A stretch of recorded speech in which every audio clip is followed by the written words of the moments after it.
You ever get the feeling the universe is just daring you to snap? Yeah, that was me, 12 hours off a rescue shift, feet numb, brain running on fumes, when I get home and find this envelope, half shoved into my mailbox, ripped like the mailman got spooked.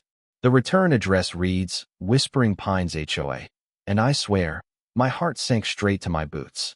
I hadn't even seen the cabin in nearly a year, but you see that name, you just know, nothing good comes from an HOA with a cutesy title like that. I didn't even make it inside, just dropped onto the porch and tore it open. Inside, one piece of paper, cold legalese, no hello, no explanation, just a bill, $20,000 for demolition of an unapproved structure on community property. Pay in 30 days. Took me a second, then my gut twisted. They meant my brother's cabin. The one I inherited after the accident. The place he'd built with his bare hands. 7 years of his life sunk into every plank and stone. That spot in the mountains was supposed to be off limits from all this HOA drama, you know? Far enough from civilization for peace, not paperwork. I just sat there for a while, numb, feeling the porch boards dig into my back. No yelling, no smashing things, just that stunned, sinking feeling. When I finally snapped out of it, I called my lawyer, Tom. He's not just my attorney, he's an old friend, so I could skip the fake pleasantries. I read him the letter, every word, my voice sounding weird and far off. Silence. Then, what the hell are they talking about? You own that land. I saw the deed myself. He started digging right away, told me not to contact them, said it smells like litigation bait, and that I'd better stay frosty. But let's be honest, I was already loading up the truck before he hung up.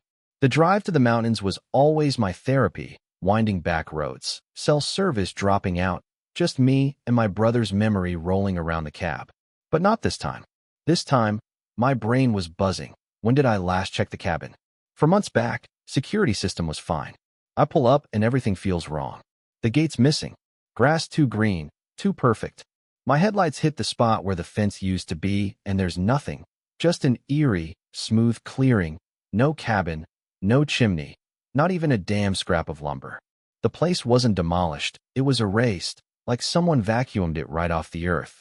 I'm shaking when I check my phone. Security app's dead, deactivated 4 months ago. I didn't do it. Stood there in the dark, wind whistling, trying to hear my brother's voice in my head, wishing I'd visited more, wishing I'd done something, anything. I kept replaying Tom's advice, don't do anything stupid. But honestly, that ship had sailed. I grabbed every document I had, the deed, the surveys, even the old emails from my brother, tossed them in the truck and pointed myself toward Whispering Pines. They wanted a confrontation. They were getting one. Roll up to the HOA office next morning and let me tell you, it's every bit as fake fancy as you'd expect. Pretend brick walls, security cameras, lavender smell in the lobby. Receptionist gives me that "Sir, are you lost" look. I ask for Karen Aldrich. She's in a meeting, of course. I say, she demolished my house. That ought to get me on her schedule. And it does. I walk right down the hall, ignoring the guard who's trying to play hero, and barge into her office.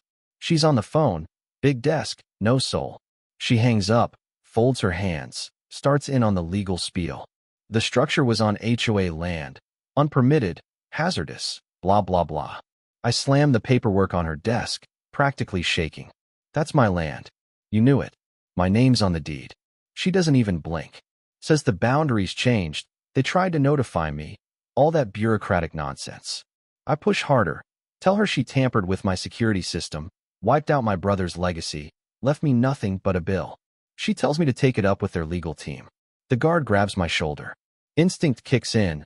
Next thing I know, I'm cuffed, on the carpet, watching Karen's face. No fear, just cold calculation. Like she knows the system's always on her side. Jill's not much to write home about. Processing, paperwork, disturbing the peace. Tom shows up the next morning and calls me an idiot. Which, fair. He's already found the loopholes. HOA filed demolition under a rural maintenance exemption, usually for storm cleanup. The signature? R. Jin's city liaison who quit 2 months ago after signing off a pile of questionable jobs. And get this, the security company that shut off my alarm? Board member at Whispering Pines. Cozy, right? We're digging deep now. Tom's on fire, calls it chain of action. Who signed the demolition order? Who drew the new boundaries? Who disabled my alarm system? That last one, he stopped short when I mentioned it needed two-step authentication. Only way it could be deactivated was with my approval or someone faking it. That's not just civil violation, Tom mutters. That's criminal. We realize this isn't about my cabin. This is a whole racket. Private investigator gets involved. Ben Keller, ex-cop, knows for fraud. Finds out Jin's got a fat payday from the demolition company, which is owned through a shell by Karen's husband. The demolition firm's paperwork?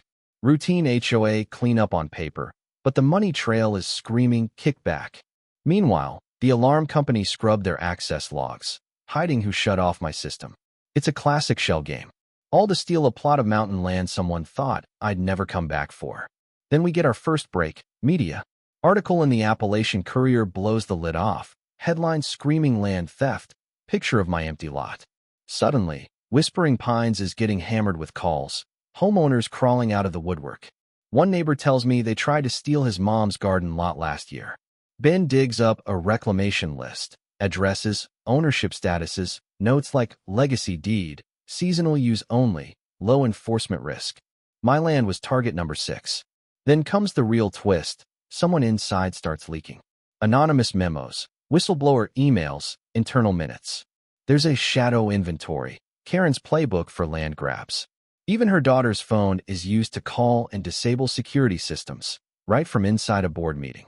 We line up the evidence, affidavits, security footage, demolition invoices. Turns out, Karen wasn't just greedy. She was running an organized fraud ring. Pressure breaks the board. Members resign. City Council starts an investigation. CNN picks up the story.